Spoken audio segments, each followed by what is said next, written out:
বান্ধবীর স্বামীর সাথে অবৈধ কাজ। ফারিয়া ও সিমি বান্ধবী দুজনে পার্টনারে ব্যবসা করে। একদিন সিমি ফারিয়ার চরিত্র নিয়ে কথা বললে ফারিয়ার মাথা গরম হয়ে যায়। সেই সুবাদে ফারিয়াও বলে ফেললো, তোমার চরিত্র কত ভালো আমার খুব ভালো করেই জানা আছে। সিমি বলল, আমার ফ্যামিলি নিয়ে কথা বলবি না, আমি এবং আমার স্বামীর চরিত্র নিয়ে কেউ কথা বললে বিন্দু মাত্র ছাড় দিব না। ফারিয়া এবার বলল, ও বুঝেছি, তাহলে তোমার স্বামী ধোয়া তুলসী পাতা। ফারিয়ার উদ্দেশ্যে বলল, আজকে থেকে তোর আর আমার একসাথে কোনো কাজ হবে না। সাথে সাথে ফারিয়াও বলে দিল, আমিও চাচ্ছি আলাদা কাজ করব, আলাদা অফিস থাকবে। সিমি বলল, আমি তোর হিসাব তোকে কড়াই গন্ডায় বুঝিয়ে দিব, মনে রাখিস আমার নাম সিমি, যাকে ধরি জন্মের মতো শিক্ষা দিয়ে ছাড়ি। এ কথা বলে সিমি অফিস থেকে বের হয়ে গেল। এবার ফারিয়া মনে মনে কি যেন একটা প্ল্যান করলো। মোবাইল ফোনটা বের করে সিমির স্বামী নয়নকে ফোন দিল। ফোনের ওপাশ থেকে হ্যালো বলতে ফারিয়া বলল, তুমি জরুরি আমার সাথে দেখা করো। এ কথা বলে মোবাইল রেখে ফারিয়া অফিস থেকে বের হয়ে গেল। ফারিয়ার অফিসের কর্মচারী রিমি ও জেরিন দুজনে বাসায় এসে লুডো খেলছিল। রিমি জেরিনকে বলল, তুই যে প্রতিদিন এই বাসায় বয়ফ্রেন্ড নিয়ে আসিস, ও সব করিস, এ কথা ম্যাডাম জানলে আমাদের কাউকে আর আস্ত রাখবে না। জেরিন বলল,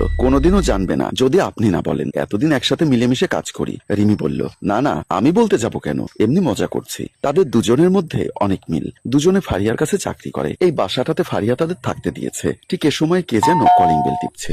জেরিন আর রিমি দুজনে আসলো, এসে দরজা খুললো, দেখলো তাদের অফিসের বস ফারিহা এবং সাথে একটা ছেলে। দুজনে ভেতরে ঢুকলো। ফারিহা জেরিনকে বলল, দরজা ভালো করে বন্ধ করে দাও, তোমরা অবাক হয়ে গেছো মনে হয়। অবাক হবার কিছু নেই, এর নাম নয়ন, আমার পার্টনার, সিমির স্বামী। এবার জেরিন বলল, কেমন আছেন? হাসিব বলল, ভালো আছি, তোমরা কেমন আছো? জেরিন বলল, আমরা ভালো আছি। ম্যাডাম ফারিহা বলল, দরজার চাবি কোথায়? জেরিন বলল, এই তো আমার কাছে, চাবি আমাকে দিয়ে দাও, কারণ আমার সাথে নয়ন আছে তাই। জেরিন আর রিমি কিছুই বলল না। ফারিহা বলে গেল, আর তোমরা দুজন বেডরুমের দিকে আজকে যাবে না, এখানেই থাকবে, অন্তত পক্ষে আমি যতক্ষণ ডাকবো না। এ কথা বলে ফারিহা হাসিবকে সাথে নিয়ে ভেতরের রুমে চলে গেল। রিমি জেরিনকে জিজ্ঞাসা করলো, আমাদের ম্যাডামের আজকে কি হয়েছে, কিছুই তো বুঝতে পারছি না। জেরিন বলল, বড় লোকের মেয়ে কখন কি করে বসে বলা তো যায় না, আমাদের দরকার কি বাজে খবর রাখা। এ কথা বলে দুজন ওখান থেকে চলে গেল। ফারিয়া হাসিব রুমে ঢুকে খাটের উপর বসলো। ফারিয়া বলল, হাসিব, আসলে আমি তোমাকে অনেক আগে থেকে ভালোবাসতাম, কেন তুমি আমাকে বাদ দিয়ে ওই সিমিকে বিয়ে করলে? কি দেখেছো তুমি সিমির মাঝে যা আমার মাঝে নেই? হাসিব বলল, ডার্লিং, আমিও তোমাকে প্রচন্ড ভালোবাসি, দেখছো না তুমি ডাক দেওয়ার সাথে সাথে তোমার ডাকে সাড়া দিলাম। এ কথা বলে হাসিব ফারিয়ার দিকে ঝুঁকে পড়লো এবং মনের কামনা মেটানোর জন্য অস্থির হয়ে গেল। ফারিহা বলতে লাগলো, কামান ডার্লিং,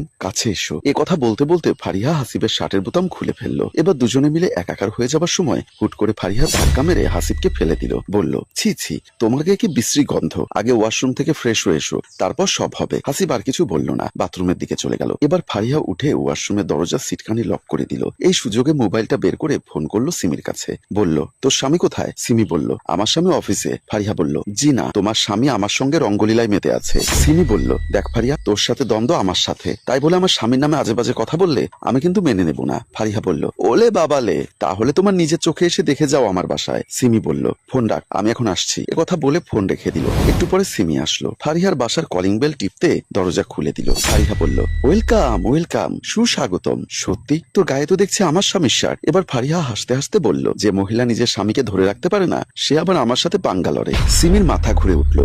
সত্যি তো, ফারিহার গায়ে আমার স্বামীর শার্ট কোত্থেকে আসলো? তারপর সিমি মনকে শক্ত রেখে বলল, আমি বিশ্বাস করি না, কোথায় আমার স্বামী? আমি স্বচক্ষে না দেখা পর্যন্ত বিশ্বাস করব না। এবার ফারিহা বলল, তাহলে তো প্রমাণ দিতে হয়। এই সোজা ডানে একটা ওয়াশরুম আছে, ওটার ভেতরে ঢুকে দেখ। এবার সিমি কথা না বাড়িয়ে ওয়াশরুমের দিকে চলে গেল। সিমি ওয়াশরুমের দরজা খুলে দেখলো সত্যি তো তার স্বামী এর ভেতরে এবং গায়ের উপর লিপস্টিকের দাগ। সিমির অনেক রাগ উঠে গেল। স্বামীকে বলল, আমি তোমাকে অনেক বিশ্বাস করতাম, তুমি আজকে এমন জায়গায় আঘাত করেছো, সারা জীবন সেই আঘাত মুছবে না। হাসিব বলল, তুমি বিশ্বাস করো, আমার কোনো দোষ ছিল না, ফারিহা আমাকে ফোন করে ডেকে এনেছে, আর আমাদের মধ্যে কিছুই হয়নি, আমি তোমার ছিলাম, তোমারই আছি। চুপ বেয়াদব, একটা কথাও বলবি না। তোর শরীরে যখন এই কুর্তি স্পর্শ করেছে, আমি আর তোর সাথে নেই, আজকেই তোকে ডিভোর্স দিব। এদিকে ফারিহা হাসতে হাসতে ছোট্ট করে সিমির কানে